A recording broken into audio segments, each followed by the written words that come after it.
السلام علیکم ورحمت الله وبرکاتہ. ګرانو لیدونکو، آیا تاسې پوهیږئ چې ولې ځینې خلک ډیر کار کوي خو بیا هم برکت نه لري او ځینې خلک لږ کار کوي خو ژوند یې آرام وي؟ راز یې په حلال رزق کې دی. نن به تاسو ته داسې مهم حقیقت وایم چې تاسو د ژوند سوچ بدلولی شي. اوله برخه: حلال رزق څه شی دی؟ حلال رزق هغه څه دی چې انسان یې په رښتیا او ایماندارۍ سره ترلاسه کوي. دروغ، فریب او خیانت پرته وي. د خلکو حق پکې نه وي خوړل شوی.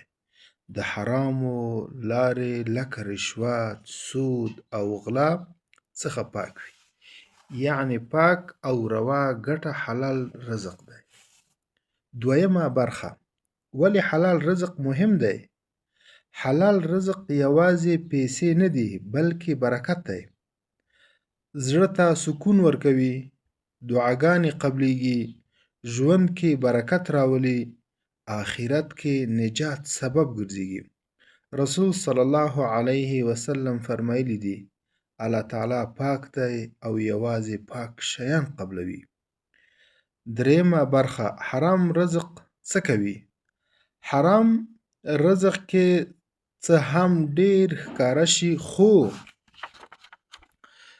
برکت یې له منځه ځي، زړه نارامه کوي، دعا نه قبلیږي، د ژوند سکون ختموي. څلورمه برخه: څنګه حلال رزق ترلاسه کړو؟ رښتینی کار کول، د خلکو حق نه خوړل، له دروغو او فریب څخه ځان ساتل، حلال تجارت کول، د الله پاک احکام مراعات کول. نو ګرانو دوستانو، د رزق مهم نه دی چې څومره دی، مهم دا دی چې حلال دی که حرام.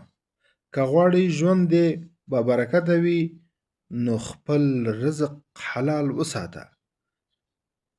که دا ویډیو درته ګټوره وه، لایک یې کړئ، چینل سبسکرایب کړئ او له نورو ملګرو سره یې شریکه کړئ. الله مو مل شه. والسلام علیکم ورحمت الله وبرکاته.